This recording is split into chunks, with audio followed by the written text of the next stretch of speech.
করেন।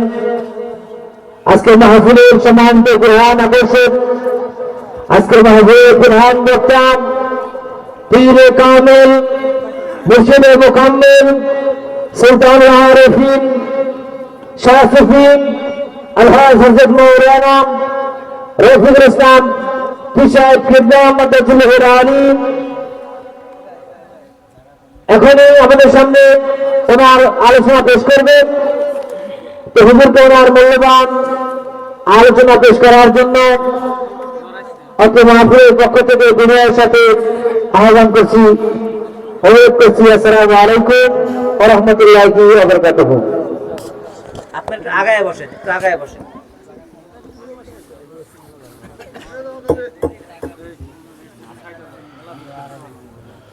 আসসালামু আলাইকুম ওয়া রাহমাতুল্লাহি ওয়া বারাকাতুহু।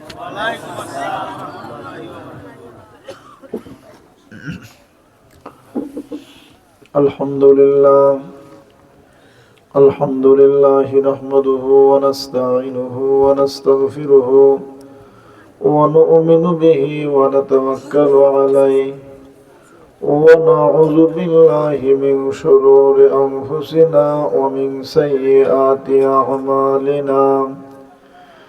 من يهده الله فلا مضل له ومن يضلله فلا هادي له ونشهد أن لا إله إلا الله وحده لا شريك له ونشهد أن محمدا عبده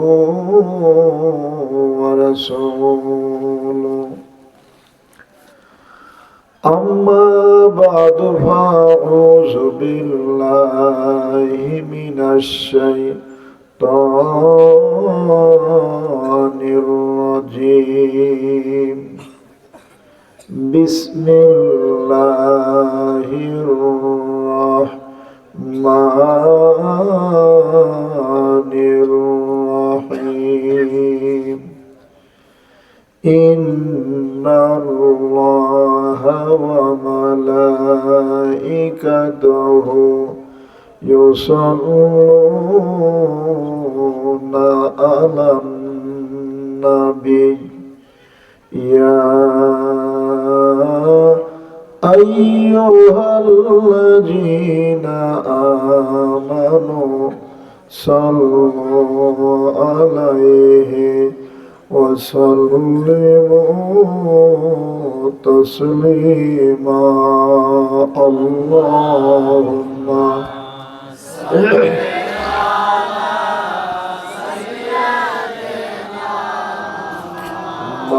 مولانا محمد وعلى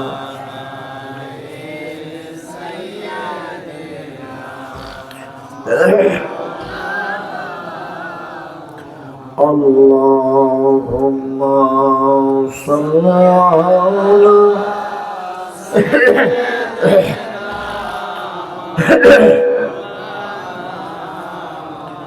وعلى آل سيدنا.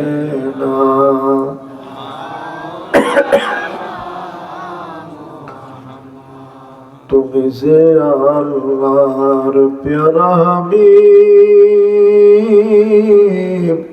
নাই কোনো তোমার সমতুলার। তোমারে আগেতে আরশে ভ্রমণ করেনি কোনো পয়গম্বর। আল্লাহুম্মা সাল্লি আলা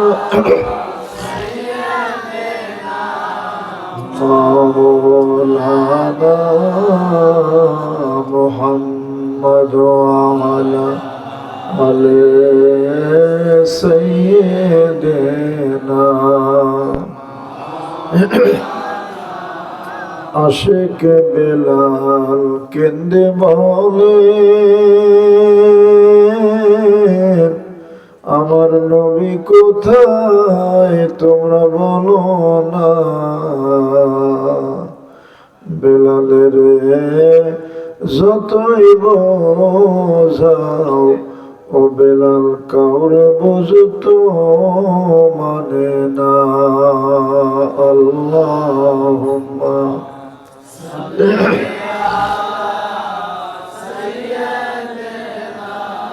মাওলানা মুহাম্মদ ওয়া আলা আলি সাইয়্যিদিনা।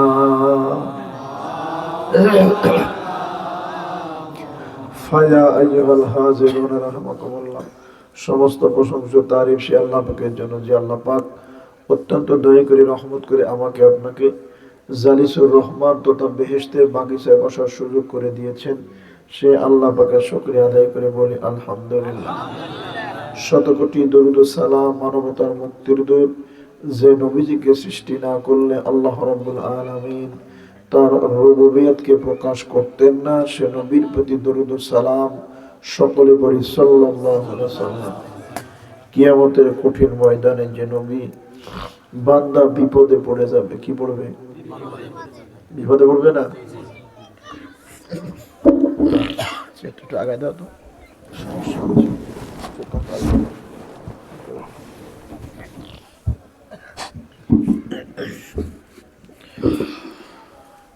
বান্দা বিপদে পড়ে যাবে আদালতে আখেরাতে মাবুদের দরবারে, কি বলেন?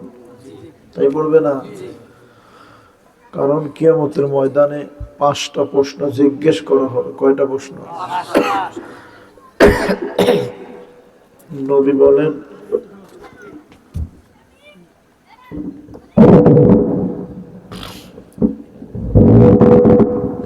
সময় দেওয়া হবে 50,000 বছর। কত হাজার বছর? এক একটা প্রশ্নের জন্য কত টাইম হয়? 10,000 বছর। অনেক লম্বা চড়া সময়, তাই হবে না? এই কঠিন ময়দান থেকে জবাব না দিয়ে একটা কদম আগায় যাবে ক্ষমতা কারো হবে না। জমিন বান্দাকে কবজ করে ধরবে, পার হয়ে চলে যাবে, এ সুযোগ নাই। রহমাতুল লিল আলামিন নবী বলেন যদিও সময় লম্বা চড়া 50,000 বছর, আল্লাহ যদি বলেন বান্দা দাঁড়াও, কি বলবে? এই বান্দা হিসাব দিয়ে পার হবে, ক্ষমতা নাই। উপায় একটা। উপায় কি? যদি আল্লাহ পাকের রহমত থাকে। কি থাকে? আল্লাহ পাকের রহমত। কথাটা সুন্দর, এই কথাটা বুঝতে যায় সে সমাজে বিভ্রান্তি। আল্লাহ পাকের রহমত ছাড়া সম্ভব না। ওলামায়ে আহলে সুন্নাত ওয়াল জামাত বলতেছেন যে এই যে আল্লাহ যে বলেন আল্লাহ রহমত ছাড়া বিপদ থেকে উদ্ধার কোনো উপায় নাই, রহমত মানেই নবী। এক একজন এক এক ধারণা। ওলামায়ে আহলে সুন্নাত ওয়াল জামাত যেমন আমরা আমাদের আকীদা এই যে বলে যে রহমত ছাড়া কি নাই, হ্যাঁ কথা এইটা, এইটার দ্বারা আমরা যেটা বলি সেটা হলো রহমত মানেই নবী, তার মানে নবী ছাড়া উপায় নাই। আর এক দল যারা আছে রহমত ছাড়া উপায় নেই, মানে আল্লাহ যদি দয়া করে তাহলে হবে, এটা নবী টবির দরকার নাই। কথা কিছু বোঝা গেল? আসলে রহমত ছাড়া উপায় নেই মানে কি? রহমত কে? নবী। আল্লাহ পাক অন্য আয়াতে আল্লাহ বলেছেন ওয়ামা আরসালনাকা ইল্লা রাহমাতাল লিল আলামিন। কার কথা? আল্লাহ রাব্বুল আলামিন বলেন তামাম কুল কায়নাত শুধু যতগুলো জায়গার রব আমার আল্লাহ তাআলা, অতগুলো জায়গার রহমত আমার নবী। জোরে বলি মারহাবা। আদালতে আখিরাতে কিয়ামতের কঠিন ময়দানে 50,000 বছর সময় দেওয়া হবে, জবাব 5টা প্রশ্ন না দেওয়া পর্যন্ত একটা কদম সামনে অগ্রসর হতে দেওয়া হবে না। বিষয়গুলো অত্যন্ত জটিল এবং কঠিন। কি বলে? মাথার উপরে সূর্য কিরণ দিতে থাকবে, মাথার মগজগুলো গলে গলে জমিনে পড়ে যাবে, হাঁটুর নিচের থেকে গোশতগুলো সিদ্ধ হয়ে খসে পড়ে যাবে।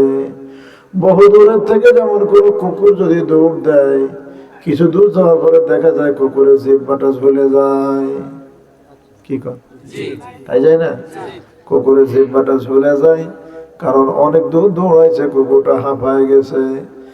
এই ময়দান অবস্থা এরকম হবে, জিহ্বাগুলো ঝুলে যাবে। মাছকে অতিরিক্ত সিদ্ধ করলে যেমন শুধু কাঁটা থাকে, মাছগুলো খসে যায়, তাই যায় কিনা? এইটা যেমন যায়, কিয়ামতের ময়দানে আদালত আখিরাতে এমন অবস্থা হবে রে, এই পায়ের থেকে কষ্ট করে সিদ্ধ খসে পড়ে যাবে, বান্দারা শুধু হাড্ডির উপরে চলাফেরা করতে থাকবে, মুহূর্তের ভিতরে আমার কষ্ট করে লেগে যাবে, আমার একই অবস্থা হয়ে যাবে। তার মানে শুধু পেরেশানি আর পেরেশানি আর পেরেশানি, কোনো উপায় নেই। এত বড় কঠিন ময়দান।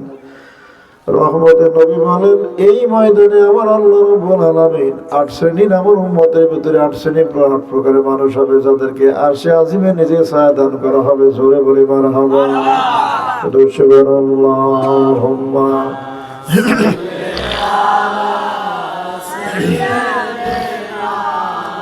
মাওলানা মুহাম্মদ ওয়া আলা আলি সাইয়্যিদিনা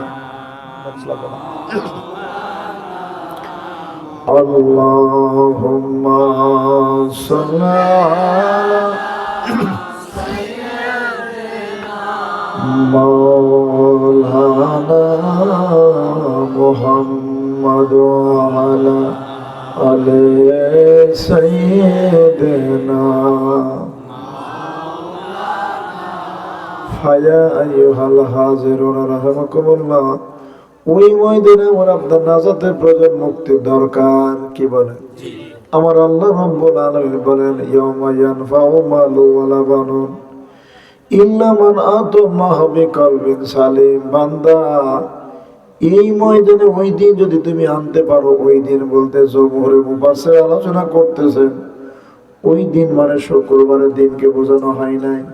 ওই দিন মানে শনি রবি সোমবার মঙ্গল বুধ বৃহস্পতিবারকে বোঝানো হয় নাই। ওই দিন বলতে ঈদুল ফিতর ঈদুল আজহাকে বোঝানো হয় নাই। ওই দিন বলতে দুনিয়ার কোনো দিনকে বোঝানো হয় নাই। মুফাসসির একরাম আলোচনা করেছেন, ওই দিন মানে কিয়ামতের কঠিন ময়দানে কথা আমার আল্লাহ তাআলা বোঝাইছেন। আমার মাহবুব ডাক দেবে, বান্দা যদি আনতে পারো, আতাইয়াতি শব্দের অর্থ যদি হাজির করতে পারো, যদি আনতে পারো, তার মানে কিয়ামতের ময়দানে বেকলবিন সালিম প্রশান্ত আত্মার অধিকারী হয়ে বান্দা যদি আসতে পারো, এই জিনিসটাই শুধু তোমার উপকারে আসবে, অন্য কোনো কিছু উপকারে আসবে না। আমার আল্লাহ রাব্বুল আলামিন আয়াতের প্রথম অংশে বলছে, ইয়াউমা ইয়ানফাউ মালু ওয়ালা বানুন, তোমার যে ধন সম্পদ আছে এবং তোমার যে বেটা বেটি আছে, এর উপকার করতে পারবে না।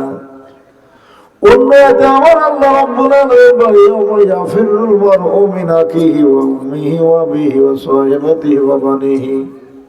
বান্দা, যদি তুমি তোমার উপকার করতে পারবে না তোমার ভাই, কে পারবে না? উপকার করতে পারবে না তোমার মা, পারবে না তোমার আব্বা, পারবে না তোমার বেটা বেটি এবং তোমার বিবি উপকার করতে পারবে না। মুফাসসির একরাম আলোচনা করেছেন, ভাইয়ের কথা কেন আমার আল্লাহ তাআলা আয়াতে প্রথম অংশে বললেন, অথচ রহমতের নবী বলেন সবচেয়ে বেশি মহব্বতের হকদার হলো, খেদমতের হকদার হলো তোমার জনমদুখী মা। হাদিস শরীফের ভিতরে সাহাবী জিজ্ঞাসা করলেন, আরজ করলেন, ইয়া রাসূলুল্লাহ, হুজুর আমার মা ডাক দিল, আমার আব্বা যদি ডাক দেয়, আমি বেটা আমি কোথায় যাব? রহমতের নবী বলেন, প্রাণের সাহাবী রে, তোমার মায়ের ডাকে সাড়া দিয়ে দাও, তোমার মায়ের কাছে যাও। সাহাবী আরজ করলেন, ইয়া রাসূলুল্লাহ, হুজুর আবার আমার মাও ডাক দিয়েছে, আমার আব্বাও ডাক দিয়েছে, আমি কি করব? রহমতের নবী বলেন, প্রাণের সাহাবী রে, তুমি তোমার মায়ের কাছে যাও। আবার সওয়াল জিজ্ঞাসা করলেন, ইয়া রাসূলুল্লাহ, হুজুর এরপরে আবার আমার মাও ডাক দিয়েছে, আমার আব্বাও ডাক দিয়েছে, আমি কোথায় যাব? আল্লাহ নবী বলেন, পরে সাহাবী রে, তুমি তোমার মায়ের ডাকে সাড়া দাও, তোমার মায়ের কাছে চলে যাও। জোরে বলি সুবহানাল্লাহ। চতুর্থ নাম্বারে জিজ্ঞেস করলেন, ইয়া রাসূলুল্লাহ, হুজুর আবার যদি আমার আব্বাও ডাক দেয়, মাও ডাক দেয়, কি করব? আল্লাহ নবী বলেন, চতুর্থবার এইবার তোমার বাপের কাছে চলে যাও। কার কাছে? চারবার ডাক দিলে একই ভাবে আব্বা মা দুইজনই ডাক দিয়েছে। নবী বলেন, না না, তোমার বাপের কাছে যাও না, তোমার মায়ের কাছে যাও। কার কাছে? মায়ের কাছে যাও। মায়ের এত বড় দাম, এত বড় কদর, কারণ একটা দুইটা দিন নয় রে, 10 মাস 10 দিন পেটে করে কষ্ট করে টানছে। ছোট্ট একটা পাথর হয় আপনার কিডনিতে পাথর, পিত্তের থলিতে একটা পাথর সহ্য করতে পারে না আল্লাহর বান্দা, শুধু কান্নাকাটি করে ব্যথায় জরাজীর্ণ, কি বলে, তাই হয় নাই? পরীক্ষা নিরীক্ষা করে দেখা যায় ছোট্ট পাথর, পাথরটা বেশি বড় না, কয়েক মিটার সেন্টিমিটার ছোট, যার আপনার সামান্য একটু পাথর, এইটাই সহ্য করা সম্ভব হয় নাই। কলিজা টুকরা সন্তানকে তাই একটা দুইটা দিন নয় রে 10 মাস 10 দিন পেটে করে কষ্ট করে টানলো। রহমতের নবী বলেন শুধু তাই নয়, এই 10 মাস 10 দিন পেটে করে টানবার পরে সন্তান যখন ভূমিষ্ঠ হবে, জন্ম দিবে রে, জনম দুঃখী মেয়ে এত কষ্ট করে জন্মের সময় তার প্রতিটা নিঃশ্বাসের কারণে আমার আল্লাহ তাআলা একটা জীবন দানের সূরা মায়ের আমলনামায় লিখে দেয়। জোরে বলি মারহাবা। সোনার মানিকের আব্বাজান ভাইজানেরা, এই জনম দুঃখী মায়ের কথা এত বর্ণনা করার পরে কিন্তু আমার আল্লাহ তাআলা কোরআনুল কারীম ওই জায়গায় মায়ের কথা বললেন, আগে ভাইয়ের কথা বললেন। কার কথা? আল্লাহুম্মা একটু আগে আসে, দরুদ পড়ে একটু আগে আসে, পিছন দিকে আসে, একটু আগে, একটু ঘন, শীতের দিনে ঘন ঘন করে বসে। وعلى آل سيدنا পিছন আল্লাহুম্মা গায়ে গায়ে ঘেঁষে ঘেঁষে বলে।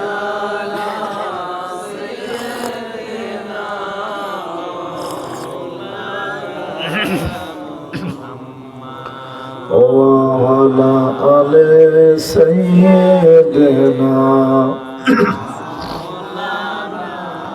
ফায়া আইয়ুহাল হাজিরুন রাহিমাকুমুল্লাহ। তাহলে মায়ের এত বড় দাম, এত বড় মূল্য, কিন্তু আমার আল্লাহ তাআলা ওই আয়াতে বলার সময় প্রথম নম্বরে আল্লাহ ইয়াউমা ইয়াফিরুল মারউ মিন আকিহি, ভাইয়ের কথা বললেন। কার কথা? মুফাসসির একরাম উল্লেখ করলেন কেন ভাইয়ের কথা বলা হলো, কারণটা কি? বলে পৃথিবীর জমিনে বসবাসের বেলায় ভাই একটা ভাইকে যত সহযোগিতা করতে পারে, যত উপকার করতে পারে, মা তা পারে না। মা বেটাকে আদর দিতে পারে, সোহাগ দিতে পারে, কিন্তু বিপদের সময় মা পাশে দাঁড়াবে, মা সম্ভব না। কি কর সম্ভব না? কোনোদিনও সম্ভব নয়। বিভিন্ন দোকানপাটে বা বিভিন্ন জায়গায় মার্কেটে বিভিন্ন গন্ডগোল শুরু হয়ে গেল, ভাই মার কাছে দৌড়ে গিয়ে আর একটা ভাই পাশে তখন দাঁড়ায় যায়, ভাইয়ের শক্তিটা দ্বিগুণ হয়ে যায়, মা দাঁড়ায় যাবে, এই ক্ষমতা মায়ের নাই। আছে কি? আরে কথা বলে আছে না? না, তা নাই।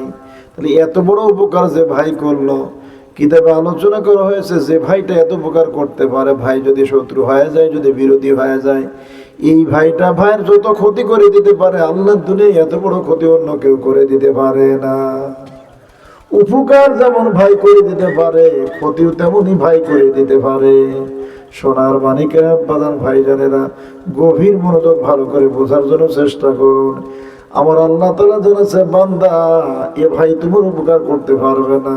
ওই যে জনম দুঃখে এত কষ্ট করলো, নিজে খানা খাই নাই, সন্তানের মুখে খাবার গুলো উঠাই দিয়েছে, প্রয়োজনে নিজে জীবন দিয়ে দেয়, তবু চেষ্টা করে আমার সন্তান যেন পৃথিবীতে বেঁচে থাকে। নিজের জীবনের চিন্তা মা জীবনে কোনোদিনও করে নাই, সন্তানের চেহারার দিকে তাকায়। দরদের আব্বা পৃথিবীর জমিনে বসবাস করেছে, ভালো খাবার জীবনে খানা খাওয়া সম্ভব হয় নাই, ফলমূল যা কিনে নিয়ে আসছে সন্তানের চেহারার দিকে তাকায়, বেটার হাতে উঠাই দিয়েছে খাওয়ার জন্য। বাবা তুমি খাও, তুমি খাইলে আমার খাওয়াটা হবে। মনে চাইছে বেদানা খাবে, আপেল খাবে, কিনে নিয়ে আসছে, কিন্তু বাড়িতে আসার পরে বেটার চেহারার দিকে তাকাইছে, বাপ খাওয়া সম্ভব হয় নাই। নিজে মাঠে ময়দানে কাজ করছে, বেটা খাবার নিয়ে হাজির হয়েছে, নিজে ঘামগুলো ঝরে যাচ্ছে, নিজের চেহারার দিকে বাবা একটা বারের জন্য তাকাই নেই। সন্তানকে ডাক দিয়ে বলে, বাবা গাছের নিচে খাবার গুলো রেখে দে, তুমি ছায়ায় বসে যাও, এত কষ্ট করে তুমি কেন আসছো? না, আমি বাড়িতে গিয়ে খাবার গুলো খাই নিতাম। অথচ নিজে ঘেমে অস্থির হয়ে যাচ্ছে, মাঠে নাঙল জোগাল বিভিন্ন কিছু কাজকর্মে বেঁধে ব্যস্ত, কিন্তু বাপের এই দিকে কোনো চিন্তা থেকে নাই। বেটা সামান্যতম কষ্ট খাবার গুলো নিয়ে আসছে, এইটাই বাপ সহ্য করতে পারে নাই। কি কর সোনার মানিকেরা, আব্বাজান ভাইজানেরা, গভীর মনোযোগ ভালো করে বোঝার জন্য চেষ্টা করুন। আমার মাবুদ ডাক দিয়ে, বান্দারে এত ভালোবাসলো তোর যে আব্বা, তোর জনম দুঃখী মাঝে এত ভালোবাসলো, এরাও তোর কোনো উপকার করতে পারবে না। কিয়ামতের কঠিন ময়দানে কেউ উপকার করতে পারবে না। ওই আয়াতে আমার আল্লাহ তাআলা বলেন, বান্দা পৃথিবীর জমিন থেকে তুমি যদি কলবে সালিম, যদি প্রশান্ত আত্মার অধিকারী হয়ে যদি আসতে পারো রে, এইটাই তোমার জন্য উপকার দেবে, কারণ সারা জীবন এই জমিনে আমি আপনি থাকবো না। কি কর থাকবো কি? কোনোদিনও থাকা সম্ভব হবে না, কারণ জমিনটা হলো মুসাফির খানা, দুনিয়াটা মুসাফির খানা। কি খানা? কি খানা? এই জমিন থেকে আমাকে আপনাকে ইমানটা শর্ত, যদি ইমান না থাকে ওই কঠিন ময়দানে একটা পয়সা উপকার আসবে না। ইমানের পাশাপাশি কলবে সালিমের অধিকারী হয়ে যদি আমি আপনি যেতে পারি, আমার আল্লাহ তাআলার ভাষায় বোঝা যায় আমার আপনার কোনো টেনশন নাই, কোনো চিন্তা নাই। আর আমরা যতগুলো মানুষ এখানে মাহফিলে এসে বসছি, আমরা যে যাই বুঝি না কেন, মূল বিষয় যেটা সেটা হলো আমরা কিয়ামতের ময়দানে নাজাত চাই, মুক্তি চাই। কি কর এটা আসে না? যে যাই হোক না কেন, এতটুকু আসা, নামাজ যদি নাও পড়ি তাও চিন্তা দাঁড়ায় কিয়ামতের জন্য মুক্তি পাই, তাতে কিছু থাকার না আশা তো এটা, কি বলে, তাই না? আল্লাহুম্মা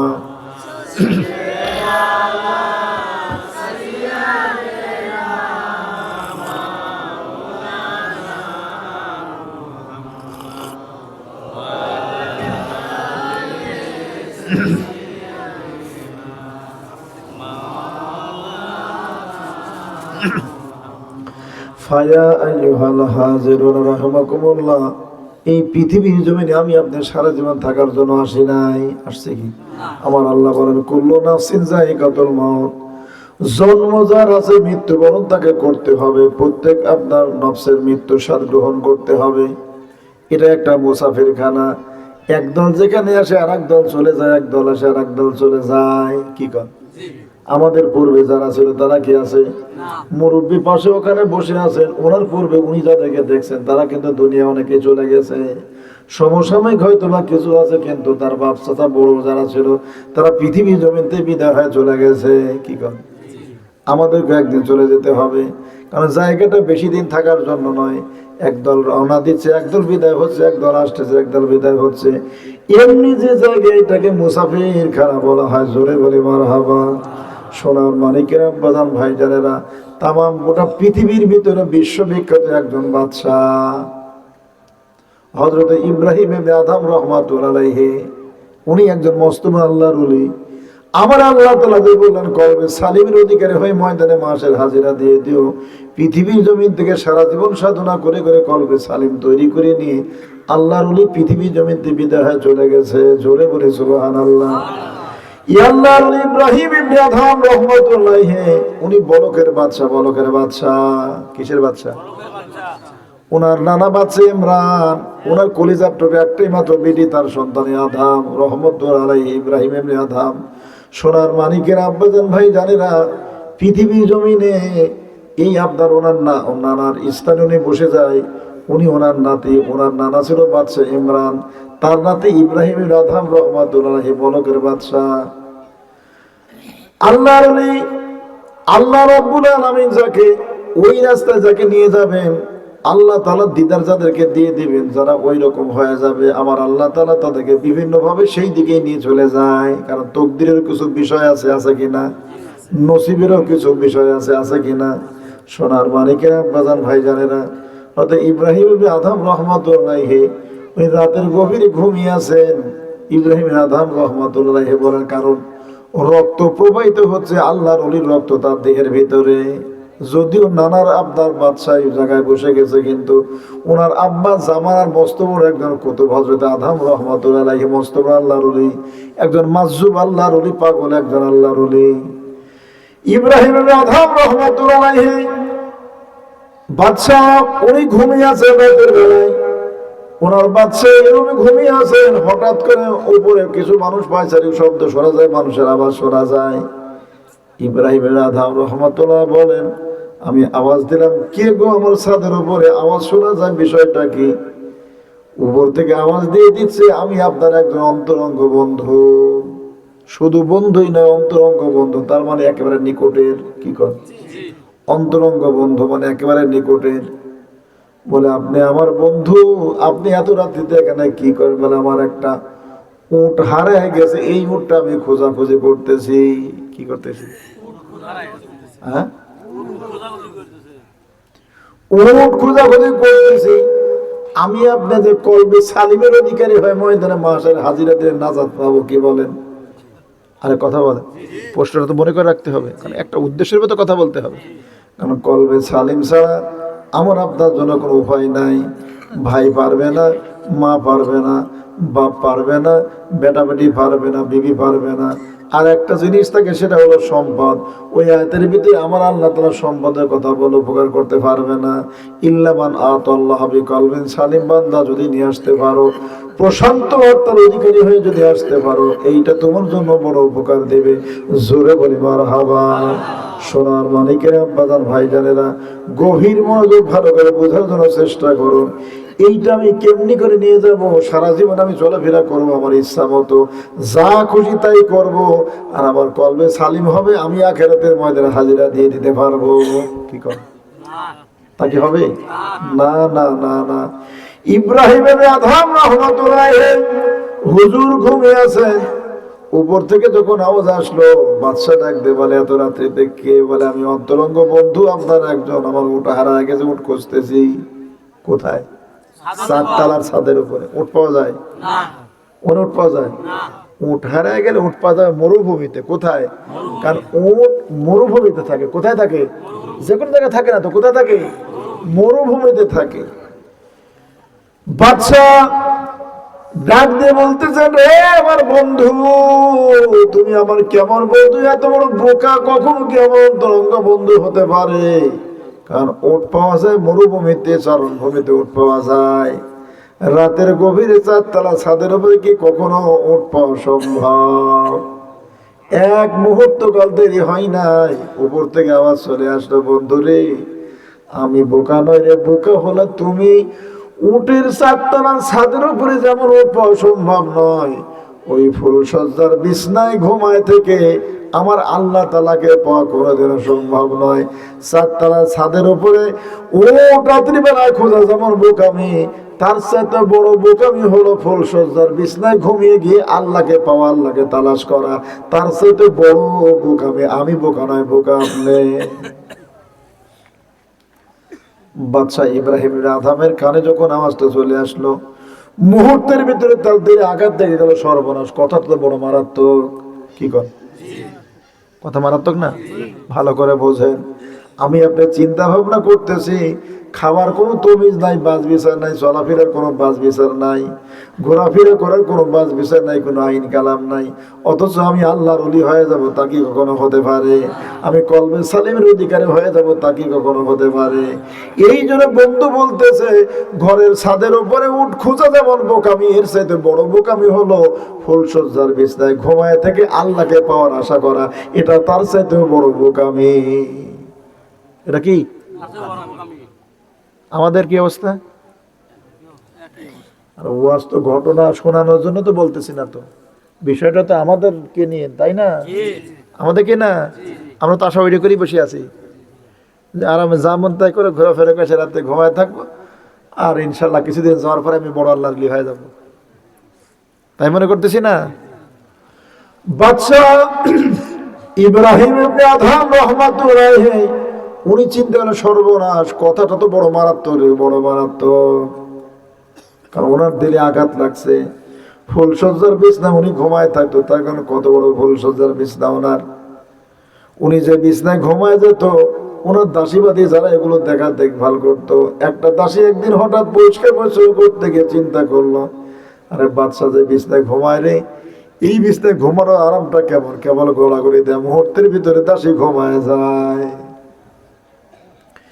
অল্প কিছু সময় পরে জাগ্রত হয়ে যায়, সঙ্গে সঙ্গে উঠে চিন্তা, সর্বনাশ, আমি আর মনিবের বিছনায় ঘুমায় পড়ে, যেটা তো বড় অন্যায় আমার।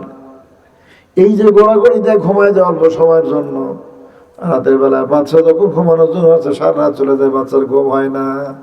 আমি বুঝাতে চাচ্ছি তার বিছনাটা কত নরম, কত তার বিছনা ছিল। সকালবেলা ঘুম হয় নাই, কারণটাকে তার চেহারা, তার শরীরে, তার এত নরম শরীর ছিল রে, বিভিন্ন প্রকার আপনার চুলের দাগ হয়ে যায়। বহু আপনার খোঁজাখুঁজি করবার পরে দেখা গেল সেখানে একটা মহিলার চুল। এটা তো অন্য কারো হতে পারে না। যে দাসীবাদী যারা আছে, যারা পরিষ্কার পরিচ্ছন্ন করে, তাদেরই হবে। খোঁজাখুঁজি করে সর্বশেষে যখন সিদ্ধান্ত দিয়ে ফেললো, যিনি অল্প সময়ের জন্য ঘুমায় গিয়েছিলেন, এই বেচারাটা আপনার স্বীকার করে ফেলে, বাদশা নামদার, আপনার বিছনায় ঘুমায় যান, হঠাৎ করে আমার কেন যেন দিনে শখ হলো, ইচ্ছা হলো, আমি আপনার বিছনায় একটু বড় করে দেওয়ার কারণে মুহূর্তে ভিতরে আমি ঘুমায় গিয়েছি, আমি বুঝতে পারি নাই। এর সোনার মানিকের আবেদন হয় জানে না, সর্বশেষে সিদ্ধান্ত তাকে শাস্তি দেওয়া। বাদশা যখন তাকে শাস্তি দেয়, একবার হাসে একবার কাঁদে। কি করে? একবার বাদশা ইব্রাহিমের আদম রহমতুল্লাহ আশ্চর্য হয়ে গেল। অত্যাচার করে, প্রহার করে, তাকে শাস্তি দেয়, অথচ হাসে। কি করে? আবার মাঝে মাঝে কাঁদে। কৌতূহল। ইব্রাহিম আদম রহমতুল্লাহ চিন্তা করলেন, সর্বনাশ, বিষয়টাকে জিজ্ঞেস করে, দাসীরে কারণটা কি? তুমি একবার হাসো আর একবার তুমি কাঁদো, কারণটা কি? দাসী ডাক দিয়ে বলতেছে, ইব্রাহিম আদম, আমি হাসতেছি এই জন্যই যে আমি সামান্য অপরাধ করেছি, অপরাধের কারণে আমাকে শাস্তি দেওয়া হচ্ছে। এই কারণে আমাকে কিয়ামতের ময়দানে আর দ্বিতীয়বার আমাকে জবাব দিতে হবে না। বলে ঠিক আছে, কাঁদো কেন, কারণটা কি? বলে আমি কাঁদতেছি এই জন্যই, আমার এতটুকু অপরাধের জন্য যদি এত বড় শাস্তি হতে পারে। বাদশা ইব্রাহিমের আদম রে, আপনি আমার মনিব, আমি কাঁদতেছি যে আমার বাদশা কিয়ামতের ময়দানে আদালতে আখিরাতে যখন হিসাব শুরু হয়ে যাবে, তাহলে না জানি কত বড় কষ্ট হবে। কারণ একটা চুল থাকবার কারণে সারা রাত্রি যার ঘুম হয় নাই, এই মানুষটার দেহটা, তার শরীরটা কেমন, আর এইটা যদি কিয়ামতের মধ্যে জাহান্নামে আগুনে যদি ঝলসে যায় তাহলে কেমন হবে। আমি এই চিন্তা করে আপনি আমার মনিব, এই জন্য আমি কাঁদতেছি, অন্য কোনো কারণ নয়। সোনার মানিকে আব্বাজান ভাইজানেরা, এই ইব্রাহিম আদম রহমতুল্লাহ চিন্তা করলো, সর্বনাশ। এইবার উনি আস্তে আস্তে করে ছাদের উপরে চলে গেল। কে রে, কে মানুষটা এত বড় মারাত্মক কথা বলে বসলো। উনি ছাদের উপরে গভীর রাত্রি যায়, দেখে মানুষও নাই, কেউ নাই, কিন্তু কথাটা তো বড় মারাত্মক বলে ফেলছে যে ছাদের উপরে যেমন রাতের গভীরে যেমন উঠ খুঁজে পাওয়া সম্ভব নয়, এটা যেমন বোকামি, তার সাথে বড় বোকামি হলো ফুলসজ্জার বিছনায় ঘুমায় থেকে আল্লাহকে পাওয়ার আশা করা। ইব্রাহিম আদম রহমতুল্লাহ ওনার বাকি রাত্রি ঘুম হলো না, কারণ যে কথাটা বলছে হৃদয় এমন ভাবে আসর করছে, আর ঘুমানো সম্ভব হয় নাই। সকালে ফজরের টাইম হয়ে গেল। ফজরের নামাজ পড়বার পরে মনটা কেমন যেন আনচান আনচান করে। এরপর উনি রাজপ্রাসাদে রাজ দরবারে বসে গেল, মন্ত্রী পরিষদ নিয়ে বসে গেল। এই রাজ দরবারে 700 প্রহরী তারা চতুর্দিকে ঘিরাও করে থাকতো, রাজ দরবারে পাহারা দিত। বাদশা ইব্রাহিম আদম রহমতুল্লাহ এবং তার মন্ত্রী পরিষদ হঠাৎ করে দেখতে পেলে একজন আগন্তুক হাজির হয়ে গেল রাজ দরবারে। সরাসরি বাদশাকে যা বলতেছে, রে বাদশা ইব্রাহিম আদম, আমি এই সরাইখানাতে, এই জায়গায় আমি একটু সময় বিশ্রাম করব। কোথায়? বাদশা ইব্রাহিম আদম অসুখ হয়ে গেল, সর্বনাশ, বলেটা কি? এটা হলো আমার রাজ দরবার, এটা আমার রাজ দরবার, মন্ত্রী পরিষদ আছে, এখানে মিটিং হয়, এখানে আলোচনা সভা হয়, গোটা রাজত্ব এখান থেকে পরিচালনা করা হয়। আপনি আবার কি বলে না, এটা মুসাফির খানা, এটা সরাইখানা। এই মুসাফির খানা আমি কিছু সময় একটু বিশ্রাম করব, তারপরে চলে যাব। বাদশা ইব্রাহিম আদম রহমতুল্লাহ আশ্চর্য হয়ে গেল, সর্বনাশ, আগন্তুক মুসাফির যখন এই কথা বলে বসছে, ইব্রাহিম আদম রহমতুল্লাহ বলে, কেমনি করে এটা মুসাফির খানা? বলে কেন?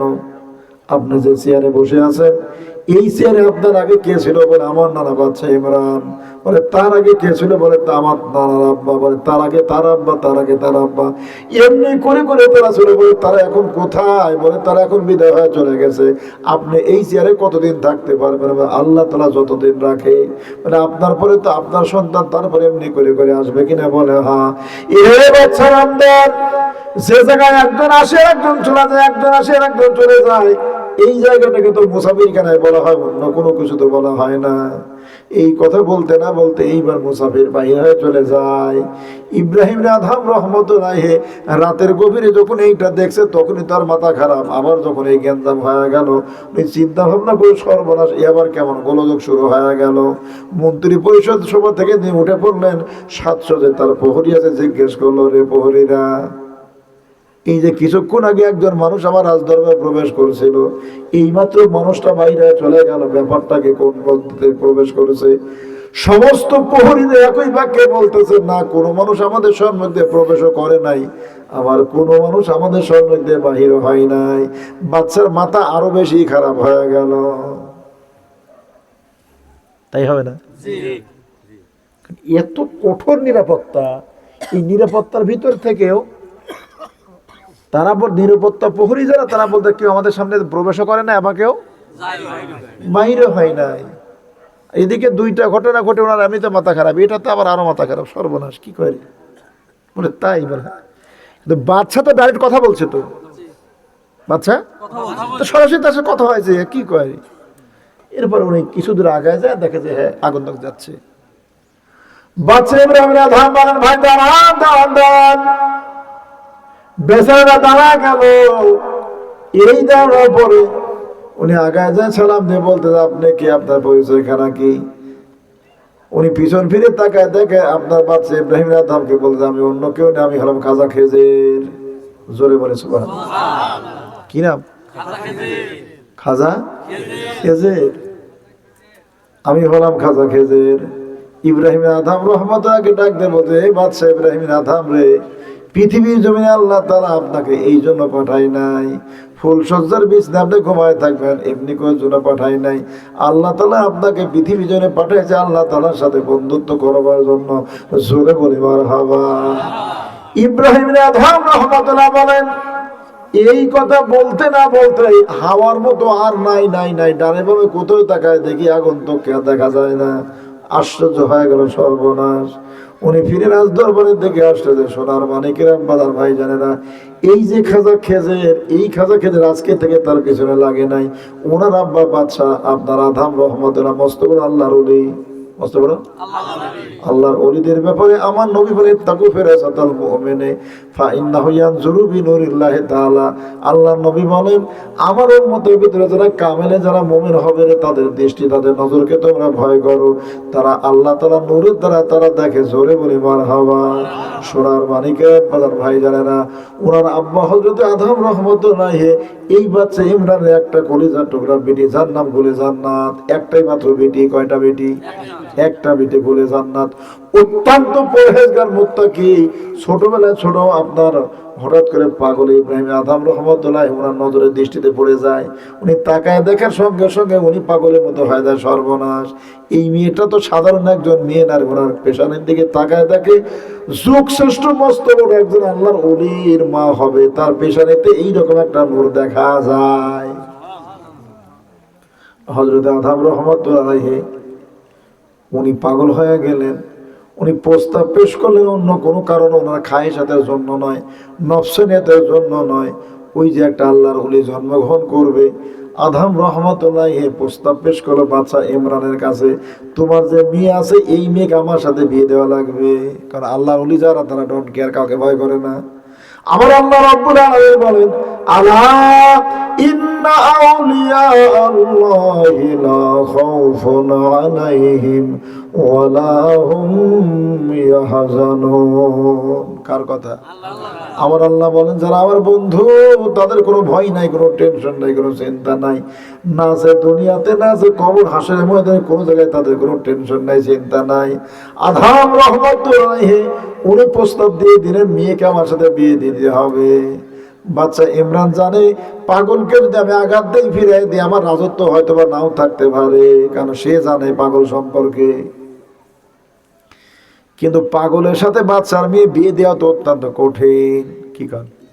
কঠিন না? পরামর্শ করলো প্রধানমন্ত্রীর সাথে মন্ত্রীর, ঘটনা তো ঘটে গেছে, কি উপায়? মানে বাচ্চা নামদার টেনশন করবে না, বিষয়টা আমি দেখতেছি। বলে কি দেখবে? যত কিছুই হোক না কেন বারবার করে বলে, মন্ত্রী সাবধান, যাই করো না করো আমার সর্বনাশ যেন না হয়। কেন? কিন্তু আল্লাহর ওলি। কি যে জানে সে তো বলবি, তাই বলবে না? আর ফাসেক ফৌজদার ফালতু, তাদের কথা ভিন্ন। কিন্তু বাদশা জানে, বারবার বলে, মন্ত্রী যাই করো কিন্তু সাবধান, আমার যেন কি না হয়, সর্বনাশ যেন না হয়, এমন কিছু করতে যাও না। মন্ত্রী বলতেছে, বাদশা চিন্তা করেন কি, বিয়ে করতে হলে তো কিছু দেওয়া লাগবে তো, ওই যুগে তো মেয়েদের অনেক কিছু দিতে হতো তো, আর এখন তো উল্টে হয়ে গেছে। তাই হয় না? কিছুই তো কয় না রে। হ্যাঁ হা করতে করতে সালের বাপেরা কত পরিমাণ যে হা হয় যে তারা ঠিক নেই, মোট আল্লাহ দুনিয়া মোট দিয়েও শেষ হয় না। হ্যাঁ তাহলে এরে বাবা কত কিছু না করতিস না করতে বলে যে তোর বাপেরা কি দেশে রে, আল্লাহ দুনিয়া মোট দেওয়ার পরেও বেকুবির মতো ব্যাককেলের মধ্যে কথাবার্তা। অথচ আইন দিবে কেন, যে একটা তো দেওয়ার কথা না, ও দিয়ে বিয়ে করে আনা লাগবে, আজ কবি কথাবার্তা। আদাম রহমতুল্লাহ আলাইহি মন্ত্রী বলতে টেনশনের কোনো কারণ নাই, পাগল ও টাকা পয়সা করে পাবি, ওকে টাকা পয়সা আছে? আরে কি বলেন? হ্যাঁ, মাল্লাহুল মৌলা ফালাহুল কুহুল, বান্দা যদি আল্লাহর হয় তামাম কুল কেন তখন বান্দার হয়। কথা কিছু বোঝা গেল? নেয় না, তাই ভালো করে বোঝে। ইব্রাহিম আদহাম রহমতুল্লাহ আলাইহি, ওনার আব্বা আদহাম রহমতুল্লাহ আলাইহি, এটা যেন বললো, তো মন্ত্রী বলতেছে টেনশন, ঠিক আছে। পরে আবার আছে, কি খবর বাচ্চা, কি কোনো কিছু, মানে কথাবার্তা যারা একটু পাগল কেছে তারা কথাবার্তা কোনো আঙাল ফেগাল আছে নাকি? করে কি কিছু করে না তো, কি সমস্যা? তোমার মেয়ে যে বিয়ের প্রস্তাব দিলে কি করবে, তো একটা দিবে না দিবে না, মানে কিছু বাচ্চা তো কিছু কয় না। মন্ত্রী কালে শোনো, বিয়ে দিতে পারি কিন্তু মুক্তা দিতে হবে।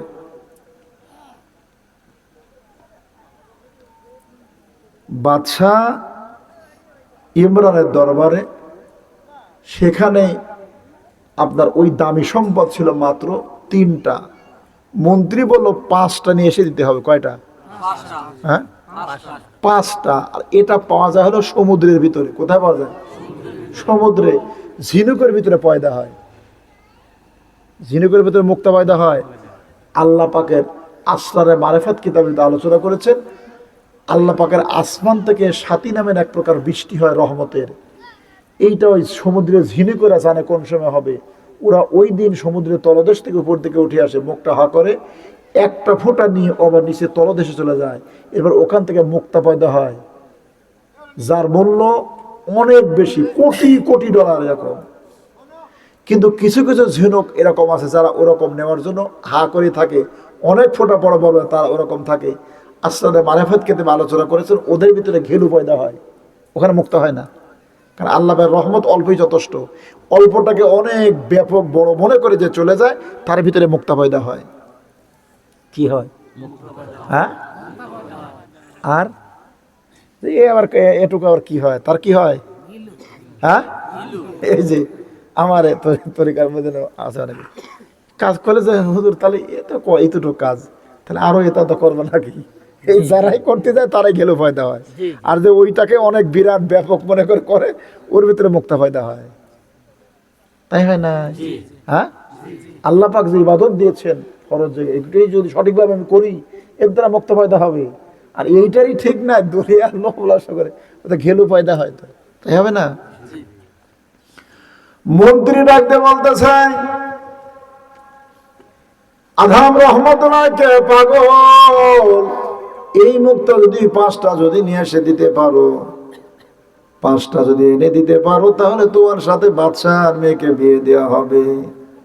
পাগল বাইর হয়ে চলে গেল। ঠিক আছে, যাই দেখি। বাচ্চা ইমরান বলে, মন্ত্রী রে, যদি আইনি দিতে পারে তাহলে তো বিবাহ দিতে হবে। কি সর্বনাশটা করলে? মন্ত্রী বলে, বাচ্চা নাম, আপনি পাগল হয়েছেন নাকি? যেটা রাজত্বের ভিতরে নেও, কোথা থেকে নিয়ে আসবে পাগল? ও কেমনি করে মুক্তা পাবে? কারণ যে যে রাস্তায় ঘুরে তার তো কিছুটা বিশ্বাস আছে। মন্ত্রীর তো ইমান বলতে কিছুই নাই, কিন্তু বাচ্চা ইমরান তো এই সম্পর্কে কিছু ধারণা আছে। কারণ আল্লাহর ওলি হয়তো বা হলেও তো হতে পারে, আল্লাহ তাআলার সাথে যেহেতু সম্পর্ক আছে, আনলেও তো আনতেও পারে, তাহলে তখন কি উপায় হবে? মন্ত্রী বলে, টেনশন করবে না, জীবনে কোনোদিনও ওর দ্বারা সম্ভব না, মুক্তা কোথায় পাবে? মানে একটা মুক্তা 50,000 ধন কোনে পাবি? পাগল চলে গেল। কোথায় পাওয়া যাবে? সমুদ্রে। পাগল মানুষ ভাঙা একটা থাল নেতা সমুদ্র সাজা শুরু করেছে। সমুদ্র জীবনে কোনদিন সাজা সম্ভব? পাড়ে দাঁড়ায়, পানি উপর দিকে দেয়, পানি গড়িয়ে আবার সেখানেই চলে আসে। সেখানে কেন অন্য জায়গায় যদি যায়, সমুদ্রের তো একটা আপনার 1 মিলিমিটার 1 মিলি পর্যন্ত শুকানো সম্ভব নয়। সম্ভব? কিছু সময় চলে গেল, পাগল তো বিভোর আল্লাহ তাআলার ধ্যান এমনি করা শুরু করেছে। হঠাৎ করে পিছন দিক থেকে কে যেন এসে ডাক দেয়, আদম। একবার ডাক দেয়, দুইবার ডাক দেয়, তৃতীয় নম্বর যখন ডাক দেয় আদম রহমত রাগি অস্থির হয়ে গেলে পিছন ফিরে তাকায় দেখে তুমি বারবার ডিস্টার্ব করো, তুমি কে, তুমি এরকম ডিস্টার্ব করো কেন? আমি বাচ্চার মেয়ে গুলে জান্নাতকে বিবাহ করব, এই জন্য আমি মুক্তার জন্য আসছি। বাচ্চা 5টা মুক্তা চাইছে, আমি সমুদ্র সেচে ফেলে দিয়ে শুকায় দিয়ে আমি মুক্তা নিয়ে যাব, তুমি আমাকে কেন ডিস্টার্ব করো, কারণটা কি? পিছন দিক থেকে ডাক দিয়ে বলে, রে আদম, জীবনে কোনোদিনও তোমার দ্বারা এটা সম্ভব হবে না, আর এই জন্য আমি আসছি, তোমার কি ঘটনাকে খুলে কও। আদম রহমতুল্লাহ বলতেছেন, বাচ্চা ইমরানের কাছে যাব, আমি তার মেয়েকে বিয়ে করব, 5টা মুক্তা চাইছে, তাকে মুক্তা দিতে হবে, সমুদ্রের তলদেশে মুক্তা আছে, সেখান থেকে মুক্তা নিয়ে আমি চলে যাব।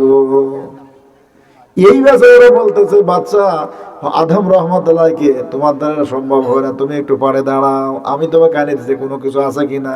পাগল মানুষ কি থাকবে, সেটা সেটা একটু ন্যাকড়া টাকা বলে যা আছে তাই দাও, দিয়ে চলে গেল সাগর সমুদ্রের ভিতরে। সেখান থেকে বহু সময় ভাবে ফিরে আসলো, দেওয়ার পরে বললো, এই না নিয়ে চলে যাও, 5টা চাঁদে 7টা নিয়ে যাও। কয়টা? আদম রহমতুল্লাহ জিজ্ঞেস করতে যে, আপনি কি, আপনার পরিচয়টা কি? বলে, আমি খাজা খেজের। কি বলতেছে? হ্যাঁ, কোনে থাকে? হযরতে খাজা খেজর সাল্লাম ইব্রাহিম আদম রহমতুল্লাহকে বলতেছেন, আমি হলাম খাজা খেজর, অন্য কেউ নয় রে, চলে যাও। বাচ্চা যে মুক্তা চাইছে তার সাথে এগুলো আরো দামি মুক্তা, চাইছে 5টা, আমি তোমাকে 7টা দিছি, নিয়ে চলে যাও। এই যে পিছনে লাগছে আদম রহমতুল্লাহের, এখান থেকে তার পিছনে হযরতে ইব্রাহিম আদমের আব্বা আদম রহমতুল্লাহ পিছনে আপনার শুরু করে দিয়েছে। এই মানুষটাই আপনার হযরতে ইব্রাহিম আদম রহমতুল্লাহ বলতেছে, আদম রহমতুল্লাহকে ডাক দিয়ে বলতে, আমি খাজা খেজের।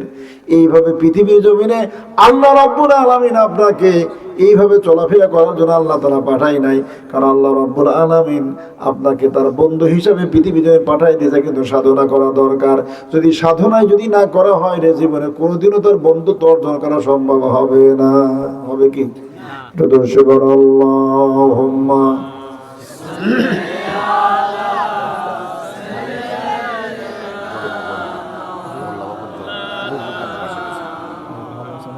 আমরা কি এই মানে অতিথি কেউ কথা বলবে না, কিন্তু অতিথি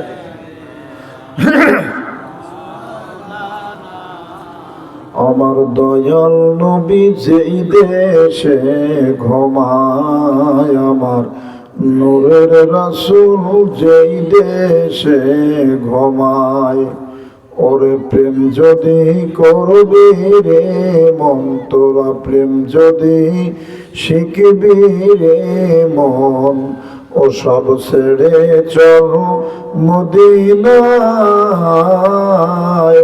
আমার জিন্দা নবী যেই দেশে ঘুমায়, আমার নূরের রাসূল যেই দেশে ঘুমায়। আল্লাহুম্মা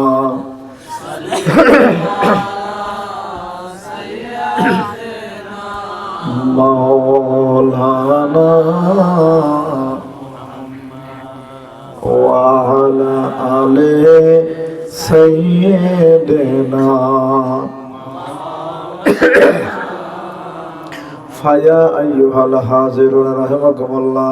সোনার মানিকেরা, বাজান ভাইজানেরা, গভীর মনোযোগ ভালো করে বোঝার জন্য চেষ্টা করুন।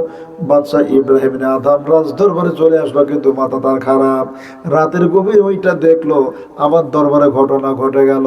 আবার যখন হাজিরা দিয়েছে, তাকায় দেখে খাজা খেজের, কিন্তু মুহূর্তের ভিতরে নাই। রাজ দরবারে ফিরে আসার পরে মাথার অবস্থা খারাপ, শুধু চিন্তা ফিকির এমনি যদি করতে থাকে, বাচ্চার অবস্থায় যদি এমন পাগলের মতো যদি হয়, তাহলে রাজ্য পরিচালনা করা সম্ভব কিনা। মন্ত্রী পরিষদ সকলে বসে সিদ্ধান্ত নিয়ে নিল, বাচ্চার অবস্থা যদি স্বাভাবিক না হয়, তাহলে কোনোদিন রাজ্য পরিচালনা করা সম্ভব হবে না। টানতেছে পিছন দিক থেকে, মন্ত্রী পরিষদ যত চেষ্টাই করুক না, তাকে কি সামলানো সম্ভব? সোনার মানিকের আব্বাজান ভাইজানেরা, গভীর মনোযোগ ভালো করে বোঝার চেষ্টা করুন।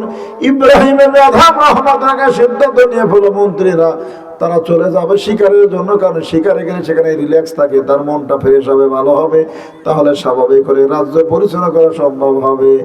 এইবার রওনা দিয়ে দেয় বাদশা নামদার বাদশা ইব্রাহিম আদম রহমতের মন্ত্রী পরিষদ সহ রওনা দিয়ে দেয়, ঘোরাফেরা করে, কিন্তু কোনো শিকার মেলে না, কোনো শিকার নাই।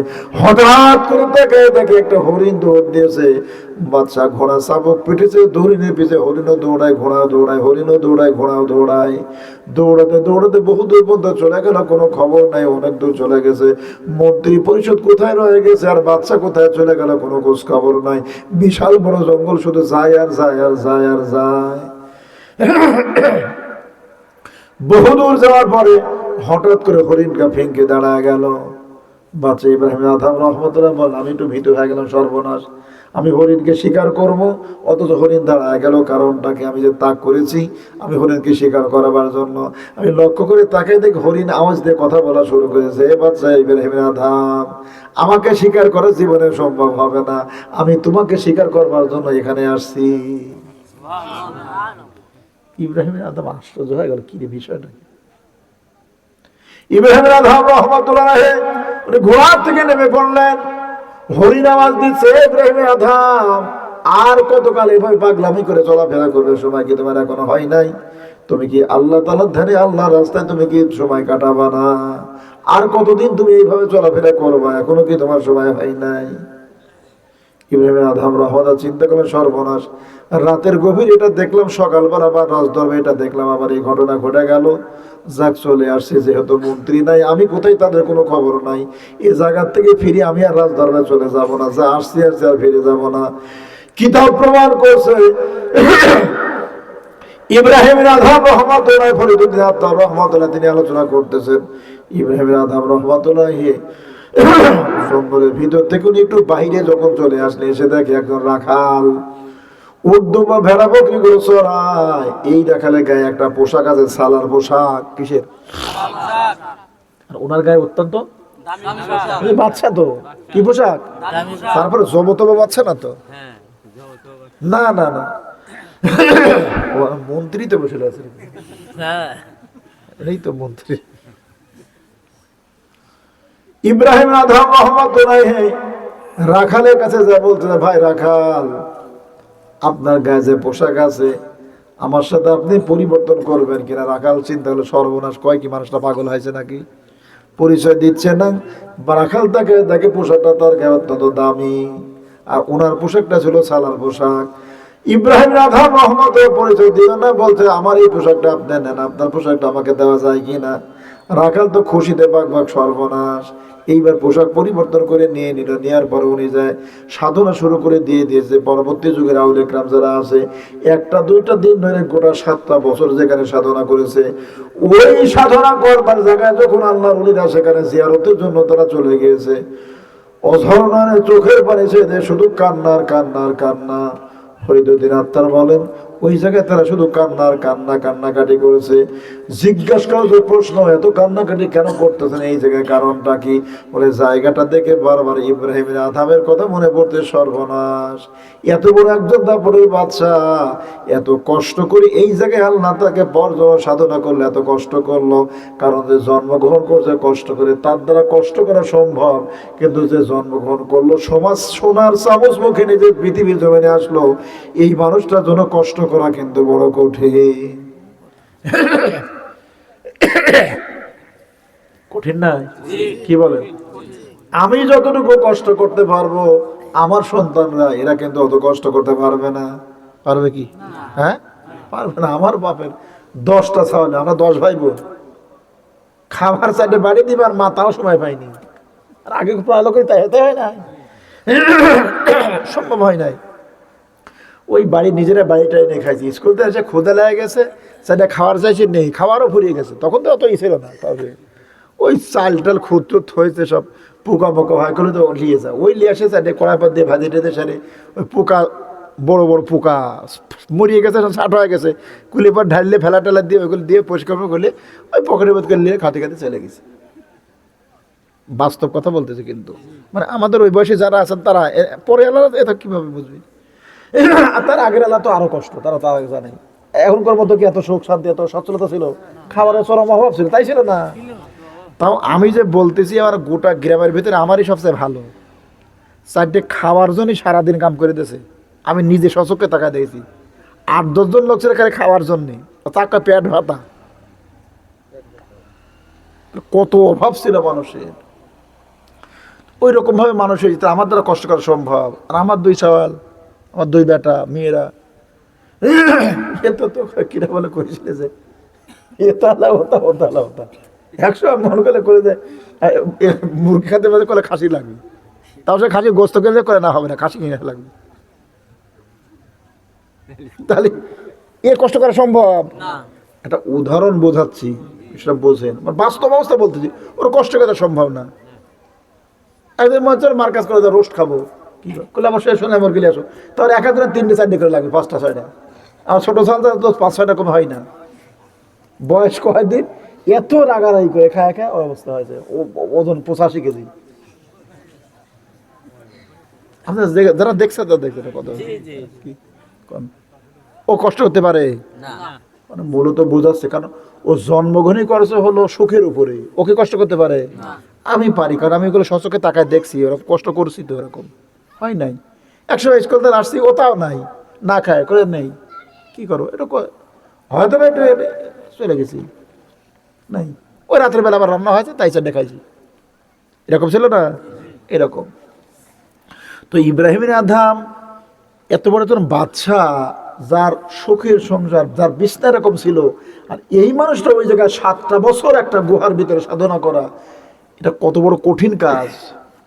পরবর্তী যেমন আউলিয়া কেরাম যারা ওখানে জিয়ারত করতে গিয়ে এই চিন্তা করে অঝর নালে শুধু কাঁদছেন, সর্বনাশ, এই মানুষটা এত কষ্ট কেমনি করে করলো। কারণ যে কষ্টে জন্মগ্রহণ করতে সে কষ্ট করতে পারে, তো 16 চামচ মুখে নিয়ে যে জন্মগ্রহণ করলো তার জন্য কষ্ট করা তো কঠিন, কঠিন না? এই জন্য অঝর হয়ে কাঁদছেন। 7টা বছর চলে গেল। কয় বছর? 7 বছর। হঠাৎ করে ওই রাজত্বের একজন প্রজা, উনি চিনতে পারছে গাড়িতে বাচ্চা নাই, কেতে এখনকার মতো কি ওই যুগের যে মোবাইল টেলিফোন আমাকে খোঁজ করো, তা কি সম্ভব? কে ওখানে চলে গেছে, কিনা দেখবি, খবর নেই। 7 বছর পরে ওই রাস্তায় যাওয়ার কাজ দেখা যায়, কি ব্যাপার, এত বাচ্চা, উনি চিনে ফেলছে। তারপর পরিচয় ঘটনা, আপনি বাচ্চা ছাড়ি দিয়ে কোনো খবর নেই, এই অবস্থা, আপনি এখানে করে এখানে আসি। তো আল্লাহ পাক আমাকে আর একটা রাজত্বের বাদশাহ দান করছে, জোরে বলে সুবহানাল্লাহ। আমি বড়কের বাচ্চা ছেড়ে দিয়েছি, কোথার? কিন্তু আল্লাহ পাক আমাকে তার সাথে বড় রাজত্বের বাদশাহ আমাকে আল্লাহ পাক আমাকে দান করেছেন, জোরে বলে সুবহানাল্লাহ। প্রজা বলছে, বাচ্চা না, তাই নাকি? করে হ্যাঁ। কেন, তুমি কি দেখতে চাও? এইটা কে দেখতে চায় না? কি বলেন? উঠছে বড় বাদশাহী, পরে গেছে গায়ে ছালা, আর কয় তার চেয়ে বড় বাদশাহী, পাগলের প্রভাব না। তুমি দেখতে বলে, হ্যাঁ ঠিক আছে দাঁড়াও।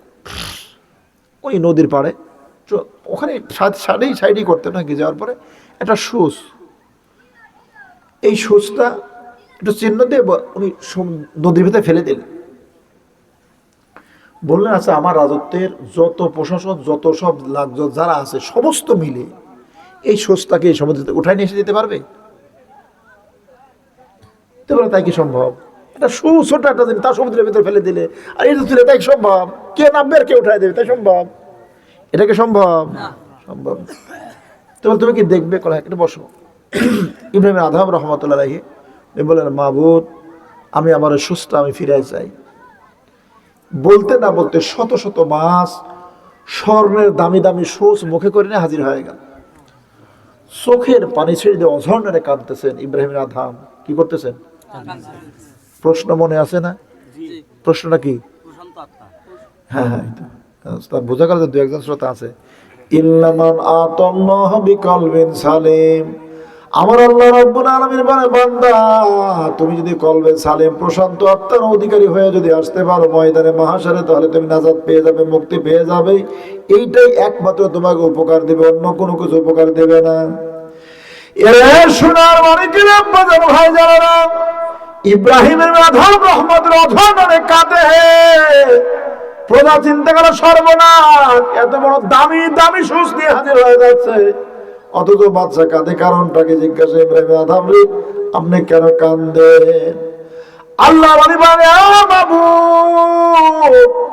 আমি বাচ্চায় ছেড়ে দিয়ে আসলাম, 1-2 দিন নাই, গোটা 7টা বছর চলে গেল।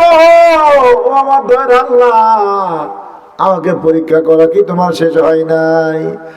আর কত আমাকে তুমি পরীক্ষা করবে রে মাবুদ? আমি যে সস্তা ফেলে দিয়েছি, আমি ওই সস্তা চাই, তুমি দামি দামি স্বর্ণের সোজ দেখি তুমি আমার নফসটাকে তুমি কি আমাকে পরীক্ষা করতে চাচ্ছ? আমি ইব্রাহিমের আধাম, আমি বাদশার ওই দামি দামি সোজের লোভে সোজগুলো গ্রহণ করি কিনা তুমি কি দেখতে চাচ্ছ? আত্মা প্রশান্ত আত্মা কারে বলা হয়? উনিটা গ্রহণ করলেন না, কারণ নফসে আম্মার অধিকারী নয়, উনি নফসে মুতমাইনার অধিকারী হয়ে গেছেন। নফসে মুতমাইনা কখনো কোনো দিনও খারাপ, এই সমস্ত কিছু লোভ লালস সেগুলো থেকে দূরে থাকবে। সোনার মানিকেরা, আব্বাজান ভাই জানেরা, এ কথা বলতে না বলতে মাছগুলো সব ফিরে চলে গেল। হঠাৎ করে একটা মাছ হাজির হয়ে গেল, যে মাছের মুখে ওই সস্তা ছিল যেটা ইব্রাহিম আদম রহমতুল্লাহ যেটা ফেলে দিয়েছে, ওই সস্তারে হাজির হয়ে গেল। উনি মুখের থেকে খুলে নিয়ে বললেন, প্রজারে দেখো তো, আমার আল্লাহ রব্বুল আলামিন ওর সাথে বড় বাচ্চাই আমার আল্লাহ তাআলা আমাকে দান করেছেন। জোরে বলি সুবহানাল্লাহ। ইব্রাহিম আদম রহমতুল্লাহ উনি কি কলবে সালেমের অধিকারী, কি প্রশান্ততার অধিকারী সাধনা করে করে অর্জন করেছেন। ইব্রাহিম আদম রহমতুল্লাহ ওনার মনে আকাঙ্ক্ষা হলো উনি হজ করবার জন্য মক্কা মুআজ্জামা চলে যাবে। কোথায়? যে রাজত্বে বাচ্চায় ছেড়ে দিল, তামাম গোটা এরিয়া একের পর এক সংবাদগুলো পৌঁছে কিনা। ওই সময় সংবাদগুলো পৌঁছে যেত বণিকের দ্বারা, বিভিন্ন মানুষেরা বণিক ব্যবসা করত, দলকে দল বিভিন্ন জায়গায় বণিকেরা ব্যবসা বাণিজ্যে চলে যেত। এরা সোনার মানিকেরা, আব্বাজান ভাই জানেরা, মক্কা মুআজ্জামা সংবাদ পৌঁছে গেল, বলকের বাচ্চা ইব্রাহিম আদম রহমতুল্লাহ হজ করবার জন্য মক্কায় রওনা দিয়েছে। জোরে বলে সুবহানাল্লাহ। ওনাকে ইস্তেকবাল জানাবে কেন? এত বড় আল্লাহর ওলির গোটা 7টা বছর সাধনা করলো। এই মক্কার যে গেট আছে রে, মক্কায় যে প্রবেশ করবে তার দ্বার প্রান্তে এই মাকে ইস্তেকবাল জানানোর জন্য সেখানে মানুষ দাঁড়ায় আছে। এমনি করে দিন যায় রাত আসে, রাত যায় দিন আসে, কাফেলারা মক্কায় রওনা দিয়েছে। উনি কাফেলাদের সাথে আছে, তারাও জানে এটা ইব্রাহিম আদম। প্রায় নিকটবর্তী কাফেলাদেরকে বলছে, আপনারা একটু আসেন, আমার একটু জরুরি কাজ আছে। কাফেলাদের থেকে উনি একা একা একটু দ্রুত একটু আগায় চলে গেলেন। ইতিমধ্যে ওই গেটে দাঁড়ায় আছে মক্কার তাকে ইস্তেকবাল জানানোর জন্য, কিন্তু তারা তো জানে না ইব্রাহিম আদমের নাম শুনছে, কিন্তু তারা তো চেনে না। চিনে? হ্যাঁ, নাম শুনছে, জিজ্ঞেস করতে, তারপর তার লেবাস পোশাক তো নাই। জিজ্ঞেস করতেছে, ভাই ইব্রাহিমের আদমের যে কাফেলা আসছে, কাফেলাটা কত দূর? কাক জিজ্ঞেস করতেছে? এই কথাটা জিজ্ঞেস করতেছে যাকে, তিনি কে? তারপর বোঝা গেল যে মক্কার খাদেম এ চেনে না। হ্যাঁ, নাম শুনছে কিন্তু চেনে না। জিজ্ঞেস করতেছে যে ইব্রাহিমের আদম বলকের বাদশা, উনি যে মক্কা হজরত আসতেছে, ওনার কাফেলাটা কত দূর? ওনার তখন ইনি বলতেছে, আজ তো একটা মিথ্যাবাদী মানুষ, আর তার খোঁজ নিয়ে আপনার কি হবে? এই কথা বললে পারে, যিনি আজ কয়েকদিন হলো যার অপেক্ষায় দাঁড়ায় আছে, তার মেজাজ কিরকম হতে পারে? হ্যাঁ, করা হবে না? এরপর দেশে এক থাপ্পড় দেশে মানে শক্ত বন্ধ দিয়ে বলে, বেটা তুই বড় মিথ্যাবাদী। ইব্রাহিম আদম রহমান যাকে থাপ্পড় দিল, বললো উনি কে? উনি কে? উনি তো ইব্রাহিম আদম। উনি জমিয়ে পড়ে গেছেন, হাল জ্ঞান হারায় ফেলছেন। কিছু সময় পর জ্ঞান ফিরে পেয়ে উনি উঠছেন, কোনো কথা নাই, কোনো প্রতিবাদ নাই, কি নাই? কলবে সালিম কারে বলা হয়, কেমনি করে তৈরি করেছেন, কোনো প্রতিবাদ নাই। বিনয়ের সুরে বলতেছেন যে আমি তো সত্যই বলছি, কারণ আপনি নিজেই তো প্রমাণ করলেন যে মিথ্যাবাদী, তুমি মিথ্যাবাদী, তাই বললেন না? খাদেম আশ্চর্য, কি রে, আমি তো ওনাকে বললাম, আপনার পরিচয় কি, আপনি কে? বললাম আমি ইব্রাহিম আদম। উনি জোরহাত করে ক্ষমা চাই, মাপ চাইছে, না না, আপনার তো কোনো দোষ নাই। দোষ তো আপনার নাই, দোষ আপনার নাই। মক্কা চত্বরে দাঁড়ায় ইব্রাহিম আদম রহমতুল্লাহ নিজেই নিজেকে বলতেছেন, নিজেই নিজকে বলতেছেন, রে নফস, তুই বড় করে বাদশা চিন্তা করছিলি মক্কায় গেলে মক্কার মানুষেরা তোকে সম্মান করবে। নিজেই নিজেকে বারবার নিজের মনকে বলতেছে, সাবধান, মক্কার মানুষের তোর সাথে কেমন ব্যবহার করলো তাকায় দেখে নে। জীবনে কোনোদিন কোনো মানুষের কাছে সম্মান পাওয়ার আশা করবি না। নিজেই নিজেকে বারবার করে বলতেছে সাবধান। বড় আশা করে রওনা দিয়েছিলে, দিন যায় রাত আসে, রাত যায় দিন আসে, মক্কা গেলে মানুষেরা তোকে সম্মান করবে, কারণ ভাবছিলি যে তুই বড়কের বাচ্চা ইব্রাহিম আদম। দেখ মানুষেরা কি আচরণ করলো। জীবনের মতো সতর্ক হয়ে যাও, মানুষের কাছে খবরদার সম্মান পাওয়ার আশা করবে না। এটা কিন্তু নিজেই নিজেকে বলতেছে। উনি মক্কায় প্রবেশ করলেন। এই মক্কা মুআজ্জামে প্রবেশ করবার পরে সেখানে উনি থাকেন, ইবাদত বন্দি করেন। ইবাদত বন্দি করতে করতে কয়েকটা মাস চলে গেল। হঠাৎ করে সংবাদ চলে আসলো ইব্রাহিম আদম রহমতুল্লাহি, এর ভিতরে আপনার ওই মক্কা মুআজ্জামে আরেকজন আল্লাহর ওলি সেখানে হাজির হয়েছে, যার নাম শাকিক। নাম কি? ওনার বাড়ি বলকে। বাড়ি কোথায়? কিন্তু বাদশাহী সেদিনে চলে আসছেন। শাকিক জাহেদও বলা হয়, শাকিক বলকি বলা হয়। এই শাকিক বলকি রহমতুল্লাহি ওনার সংবাদ যখন শুনছেন, এই যুগের মতো তো নয়, ও যুগে আল্লাহর ওলিদের সাথে একজনের সাথে আরেকজনের গভীর তাদের সম্পর্ক ছিল এবং একজন আরেকজনের কাছে শিক্ষা গ্রহণ করত। ইব্রাহিম আদম রহমতুল্লাহ তার সাথে দেখা করার জন্য চলে গেল। শাকিক বলকি রহমতুল্লাহ বসে আছেন, ওনাকে সালাম কালাম করবার পরে বলক থেকে তো বহু আগে উনি চলে আসছেন। শাকিক বলকি রহমতুল্লাহর সাথে মত বিনিময় হলো। সর্বশেষে কিছু কথা হচ্ছে। ভাইজান, শাকিক বলকি রহমতুল্লাহ বলতেছেন, ভাই ইব্রাহিম আদম, আপনি তো মক্কা আমার সাথে আগে আসছেন, এই মক্কা মুআজ্জামে আপনি অনেক দিন আছেন। বলে জি। মক্কা মুআজ্জামে থাকাকালে আপনার রিজিকের ব্যাপারে আপনি কি করেন, মানে আপনার খাওয়া দাওয়ার ব্যাপারে আপনি কি করেন? ইব্রাহিম আদম রহমতুল্লাহ বলছেন, ভাই শাকিক বলকি রে, আমার আল্লাহ রব্বুল আলামিন যদি আমাকে কিছু খাওয়ান, আমি খাওয়া দাওয়া করে আল্লাহ তাআলা শুকরিয়া আদায় করি। কি করি? আমরা খাইছে শুকরিয়া আদায় করি না? আর যদি কোনোদিন যদি খাবার না পাই, আমি সবর করি। আমি কি করি? আমি ধৈর্য ধারণ করি, আমি সবর করি। আর আমার আল্লাহ তাআলা যদি আমাকে কিছু রিজিক দেয়, তাহলে আমি খাওয়া দাওয়া করে আমি আল্লাহ তাআলা শুকরিয়া আদায় করি। শাকিক বলকি রহমতুল্লাহ বলছেন, এ বলকের বাচ্চা ইব্রাহিম আদম রে, এই মক্কার অলিতে গলিতে যে কুকুরগুলো ঘোরাফেরা করে, এই কুকুরগুলো তো আপনার মতো খাবার পালে আল্লাহ তাআলা শুকরিয়া আদায় করে, না পালে সে অভিযোগ করে না, আল্লাহ তাআলা দরবার করে অভিযোগ করে না, সে তো আপনার চুপচাপ করে সবর করে। তাহলে মক্কার কুকুর আর আপনি তো সমান হয়ে গেলেন, তাহলে পার্থক্যটা কি? কথাটা বড় মারাত্মক কিন্তু। হ্যাঁ, শাকিক বলকি রহমতুল্লাহকে বলতেছেন ইব্রাহিম আদম, উনি জিজ্ঞাসা করলেন, আপনি এখানে খাওয়া দাওয়ার ব্যাপারে যে কি করেন? ইব্রাহিম আদম রহমতুল্লাহ বলতেছেন যে আমি এখানে আল্লাহ তাআলা যদি আমাকে কিছু খাবার দেয়, রিজিক যদি কিছু, তাহলে আমি কি করি? সেগুলো খায়ে আল্লাহ তাআলার শুকরিয়া আদায় করি।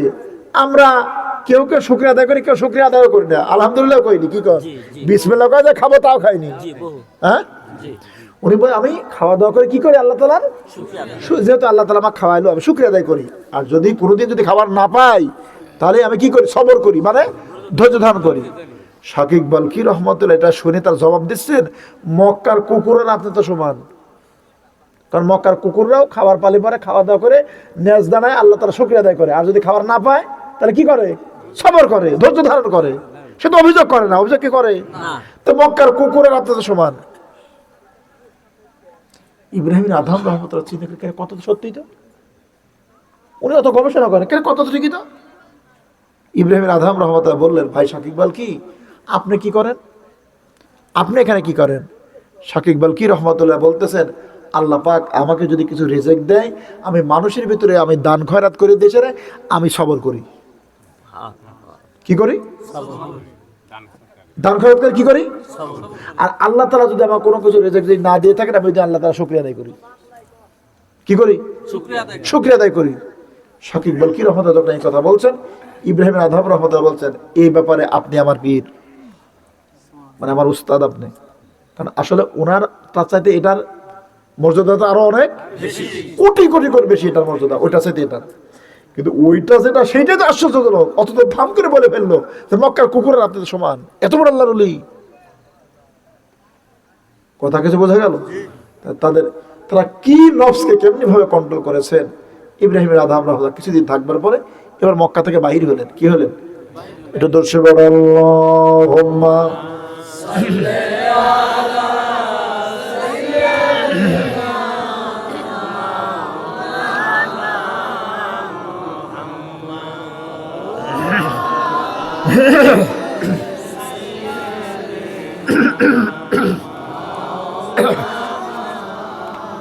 আল্লাহুম্মা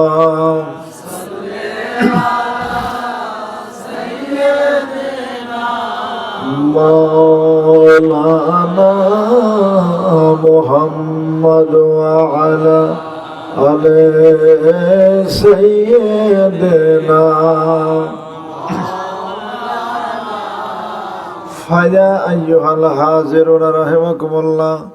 ইব্রাহিম আদম রহমতুল্লাহি উনি বাহির হলেন, কয়েকটা দিন চলে গেল, উনি একটা এরিয়া দিয়ে আসছেন, সন্ধ্যা হয়ে গেল, বিশাল বড় একটা মসজিদ, ওনার যে বড় করে যে রাজত্ব এরিয়ার ভিতরে উনি প্রবেশ করে ফেলছেন। কিন্তু এতগুলো বছর চলে গেল, মানুষের ইব্রাহিম আদমকে আর চেনে না, আর চেনে না। কারণ এখনকার মতো তো তখন না, টিভিতে বাচ্চাকে দেখছে, নাম শুনছে, চেনে কিনা?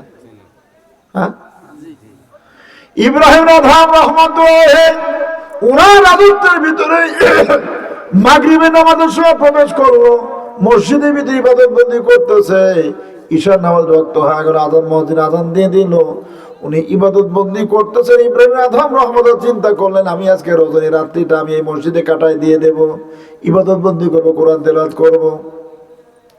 নামাজ শেষ হয়ে গেল, মানুষের বাইরে হয়ে যায়, মসজিদের দায়িত্ব তো সব কিছু কমপ্লিট করে দরজাগুলো সুন্দর করে তালাতে বাইর হয়ে চলে যাবে, কি কর? এখন এ বেচারার নামাজ খালি পড়িয়ে দেয়, মসজিদ দাঁড়া থেকে, তারপর কালে ব্যাপারটা কি? মসজিদকে বলতেছে, ভাইজান আমাকে একটু সুযোগ দেন, আমি রাত্রিতে এখানে থাকতে চাই, আপনার কোনো টেনশন নেই, বলো সব হবে না, আপনাকে চিনি না, এই মসজিদের ভিতরে থাকতে দেওয়া যাবে না, কারণ কি বলা যায় না, কত কিছু দামি দামি কিছু চুরি হয়ে যায়, আমাকে সকালবেলা কমিটির কাছে কৈফিয়ত দিতে হবে, আমার এটা আইন না, আমি তা পারবো না, তাড়াতাড়ি বাহির হয়ে যান, আমি মসজিদ কেন তালা দিয়ে দেব। বারবার অনুনয় বিনয় করতেছে বাচ্চা ইব্রাহিম আদম রহমতুল্লাহ, বলেন আমারই রাজত্বের মসজিদ, আমাকে চেনে না, জানে না, বারবার করে বলে, কিন্তু কোনো মতেই সে তা শোনে না। যখন আসল বান্দা সে থাকবেই সেখানে, অনুনয় বিনয় করতেছে, মসজিদ কোনো মতেই তাকে থাকতে দেবে না, কারণ তার দায়িত্ব নেই, সে তো বাহির করে দিয়ে তালা দিয়ে দেবে। কোনো মতেই যখন সম্ভব হয় নাই, ঘাড়ে ধাক্কা দিয়ে এমন জোরে ধাক্কাতে ফেলে দিয়েছে, ইব্রাহিম আদম রহমতুল্লাহি উনি বারান্দায় পড়ে গিয়েছেন, এবং সিঁড়ির উপর থেকে একেবারে সিঁড়ি কোনো আছে, উপর থেকে নিচের দিকে পড়ে যাচ্ছে। ইব্রাহিম আদম রহমতুল্লাহ কলবে সালেম কারে বলা হয়, সোনার মানিকের আব্বাজান ভাইজানেরা, ইব্রাহিম আদম রহমতুল্লাহ বলেন, আমার মাথাটা ফেটে গেল, রক্ত ঝরে গেল, রক্তে রক্তাক্ত হয়ে গেল, একটা সিঁড়ির থেকে আর একটা সিঁড়িতে যখন আমি পড়ে যাই, বারবার আমি আঘাত খাই রে। কিন্তু আশ্চর্যের বিষয়, আমি তাকায় দেখি রে, আমার সম্মুখে একটা সিঁড়ির থেকে যখন একটা সিঁড়িতে পড়ে যাচ্ছি, ইলমে মারেফাতের এক একটা দরজা আমার সামনে খুলে যাচ্ছে, জোরে বলি মারহাবা। এমনি করতে করতে সিঁড়ির একেবারে তলদেশে নিম্ন জায়গায় যখন চলে আসলাম, আমি পড়ে আছি, রাত কত হয়েছে জানি না, মসজিদ কোথায় গেছে তাও বলতে পারবো না, দরজা আটকানো, সব চতুর্দিকে অন্ধকার অন্ধকার, রক্তে রক্তাক্ত, শরীরটা তার ভালো না, থরথর করে কাঁপে, জ্ঞানটা কোন মতো ফিরে আসছে। ইব্রাহিম আদম রহমতুল্লাহি উনি কোন মতো দাঁড়াচ্ছে, আপনার বারবার থরথর করে কাঁপে, আমার দাঁড়ায় আমার পড়ে যাওয়ার মতো হয়, বহু চেষ্টা করে দাঁড়ায় গেল, এক পা দুই পা আগায়, চতুর্দিকে তাকায় দেখে মাথাটা তার ঘরে কানে রক্তে রক্তাক্ত, চতুর্দিকে তাকায় দেখে অন্ধকার অন্ধকার, কোথায় কোনো কিছু দেখা যায় না, একটু দূরে একটা জায়গায় একটু আলো দেখা যায়। ইব্রাহিম আদম রহমতুল্লাহ বলেন, আমি চিন্তা করলাম যেহেতু আলো দেখা যায়, ওই জায়গায় গেলে হয়তো বা কোনো মানুষ পাওয়া যাবে। উনি এক পা দুই পা করতে কষ্ট করে করে চলে গেল, প্রায় শেষ রাত্রির দিকে হয়ে গেছে, তাহাজ্জুদ রক্তের মতো সময় হয়ে গেছে। ওই জায়গায় যাওয়ার পরে যে দেখে আল্লাহর একজন বান্দা রান্না করতেছে, বাবুর্চি। কি করতেছে? গোশত রান্না করতেছে। কি রান্না করতেছে? ইব্রাহিম আদম রহমতুল্লাহ সালাম দিলেন, কি দিলেন? কোনো জবাব নাই। উনি আবার সালাম দিলেন, কোনো জবাব নাই। আবার সালাম দেয়, কোনো জবাব নাই। এই বেচারাটা সেখানে রান্না বান্না করতেছে, কিছু সময় পরে সালামের জবাব খারাপ দিয়ে দিল। ইব্রাহিম আদম রহমতুল্লাহ বলেন, ভাই বাবুর্চি রে, আমি আপনাকে সালাম দিলাম, সালামের জবাব আপনি দিলেন না এত দেরি করে, কারণটা কি? বাবুর্চি ডাক দিয়ে বলে, ভাই আপনি কে গো? আপনার তো পরিচয় আমি তো জানি না, আমি আপনার পরিচয় জানি না, তবে আপনি শুনে রাখেন, আমি আমার মালিকের বাবুর্চি, এই সরাইখানায় বাইরের থেকে আপনার বণিকেরা আসবে, এখানে ওরা খাওয়া দাওয়া করবে। আমার দায়িত্ব, আমার নির্দিষ্ট বেতন আছে, আমি বেতনে চাকরি করি। আমি ওই সময় গোশত রান্না করতেছিলাম এবং এখনই তৈরি করতেছিলাম, মশলাপাতিগুলো দিচ্ছি, গোশতগুলো আওয়াজ আছে। আমি আপনার কথা যদি আমি সালামের জবাব দিতে চাই, বলা যায় না, হয়তোবা মশলাপাতির কোনো তাক এদিক সেদিক হয়ে যেতে পারে, কম বেশ হতে পারে। যদি কম বেশ হয়ে যায় তাহলে তরকারির স্বাদেরও কম বেশ হয়ে যাবে।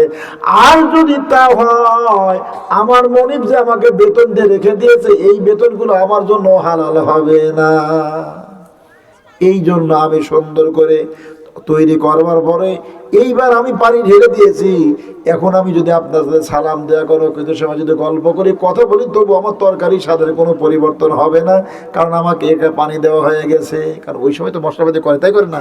ওই সময় যদি এদিক সেদিক হয়ে যায় তাহলে কিন্তু শেষ, তাই হয় না? ইব্রাহিম আদম রহমতুল্লাহ চিন্তা করলেন, সর্বনাশ, এতগুলো হিসাব করে যে মানুষটা চলে রে, তার তো খানা হালাল। খানা কি? খানা যাদের হালাল, তাদের দোয়া আবার আল্লাহ তাআলার দরবারে কবুল হয়। কি হয়?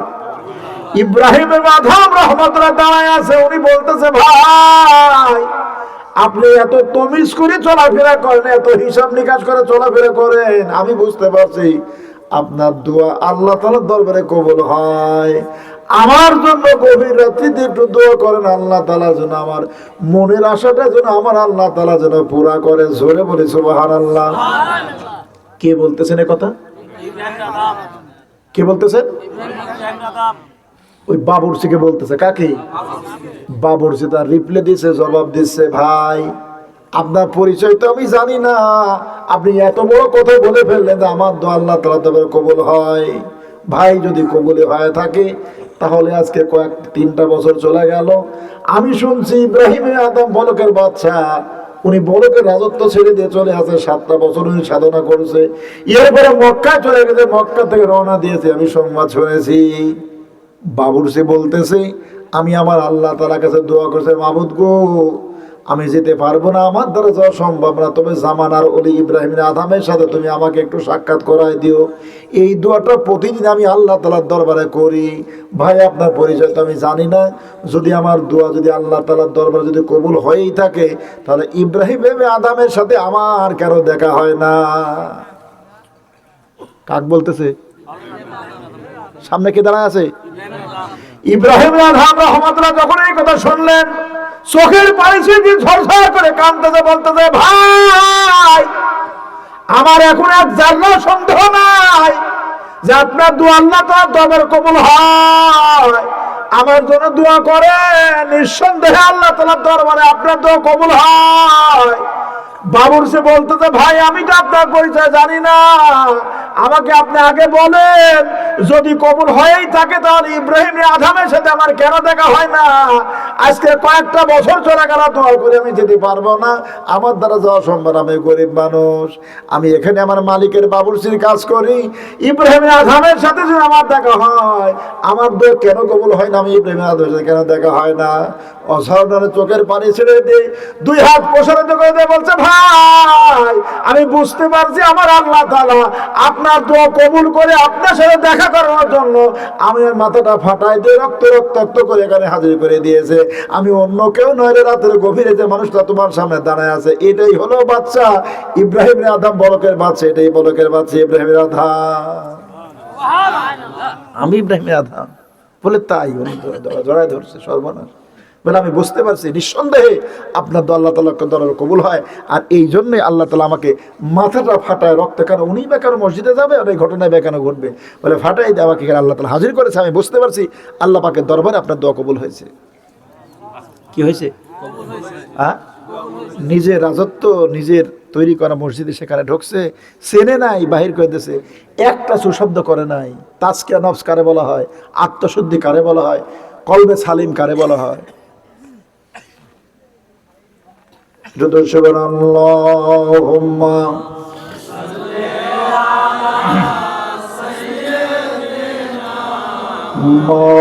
মাওলানা মুহাম্মদ ওয়া আলা আলি সাইয়্যিদিনা আল্লাহুম্মা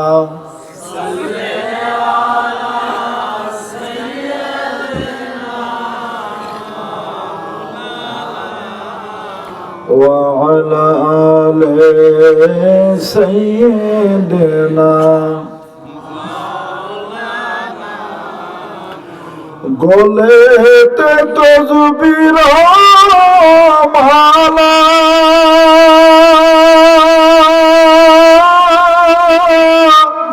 কে চলে ওই কামলে ওলা রে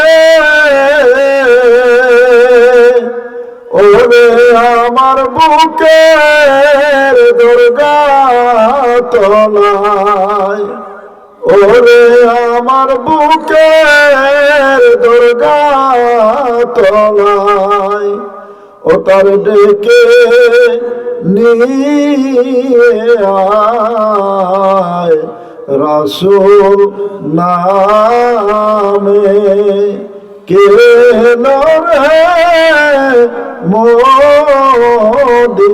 মদিনায় রাসূল নামে আল্লাহুম্মা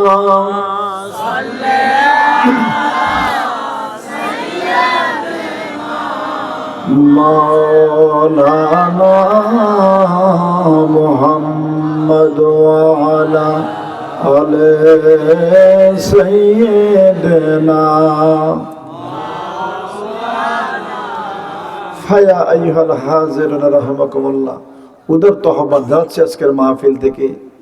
আমি আপনার নাজাত মুক্তি পেতে গেলে অবশ্যই আমাকে আপনাকে তাজকিয়া নফস, আত্মশুদ্ধি এবং প্রশান্ত কলবে সালিম নিয়ে হাজির হতে হবে। আমি আপনি যেটাই চিন্তা করি না কেন উপকার দেবে না, কারণ ঘোষণাটা আল্লাহর। কার ঘোষণা? কার ঘোষণা? কলবে সালিম প্রশান্ত তারই বলা হয় যে হৃদয়টা, যে অন্তরটা, যে কলটা 24 ঘন্টা আল্লাহ তাআলার স্মরণে ব্যতিব্যস্ত থাকে। এই কিছু সময় থাকে, কিছু সময় থাকে, এরকম না, এরকমকে বলা হয় নাই। 24 ঘন্টা মানুষটা ঘুমায় যাবে, তার অন্তরটা আল্লাহর স্মরণে ব্যস্ত। মানুষটা ওয়াজ করবে, অন্তর আল্লাহর স্মরণে ব্যস্ত। মানুষটা মাঠে ময়দানে কাজ করবে, অন্তরটা আল্লাহর স্মরণে ব্যস্ত। মানুষটা ব্যবসা বাণিজ্য করবে, অন্তরটা আল্লাহ তাআলার স্মরণে ব্যস্ত। এই অবস্থা, এই হাল তৈরি যার আছে, এই মানুষটা প্রশান্ত আত্মার অধিকারী, কলবে সালিমের অধিকারী। এই প্রকার যার হৃদয়টা, অন্তরটা, কল্পটা, এইটাকে কলবে সালিম বলা হয়। কথা কিছু বোঝা গেল? এটা তো মুখ দিয়ে বলবো তাই হয়ে যাবে, তা কখনো হবে না। কারণ ইব্রাহিম আদম বলছেন যে ওইটা উট খুঁজে পাওয়া যেমন অসম্ভব, এটা যেমন বোকামি, তার সাথে বড় বোকামি আমরা যেটা মনে করে আছি যে এমনি ঘোরাফেরা করলে আমার কলবে সালিম এমনি হয়ে যাবে। কি কর? তাই হবে? কোনো দিনও হবে না। তাকে হবে? কিন্তু আমরা এটা মনে করে বসে আছি। ওই মানুষটা যত বড় বোকা, তার সাথে বড় বোকা আমরা এই চিন্তা করে আছি। ওই মানুষটাই জ্ঞানী। ওই মানুষটা কি? আল্লাহ পাক বলেন উলিল আলবাব, ওরাই জ্ঞানী। আল্লাযিনা ইয়াযকুরুনাল্লাহা কিয়ামান ওয়া কুউদান ওয়া আলা জুনুবিহিম, যে বসা অবস্থায়, শায়িত অবস্থায় এবং দাঁড়ানো অবস্থায়, তিনটা অবস্থায়। অবস্থা মানে তিনটা হয়। কয়টা হয়? চতুর্থ কেউ থাকে না। হয় মানুষের দাঁড়া, না হয় বসে, না হয় শুয়ে। এই বেদে কি আছে? তা কিন্তু নাই। এই তিনটা অবস্থায় সর্বসময়ের জন্য কি করে? আল্লাহ পাকের স্মরণে যিনি ব্যতিব্যস্ত থাকে, আমার মাবুদ বলেন তিনি হলেন উলিল আলবাব। ওই মানুষ হলো জ্ঞানী। আর কি করে? ওয়ায়াতাফাক্কারুনা ফি খালকিস সামাওয়াতি ওয়াল আরদ, আসমান এবং জমিনের মাঝখানে আল্লাহ তাআলা যত সৃষ্টির কলা কৌশল তা নিয়ে ধ্যান গবেষণা করে, চিন্তা ফিকির করে, মুরাকাবা, মুশাহাদা করে। জোরে বলে সুবহানাল্লাহ। আল্লাহ পাক আমাদের সকলকে যেন কলবে সালিম নিয়ে ময়দানে মাহশারে যেন হাজিরা দিতে পারি।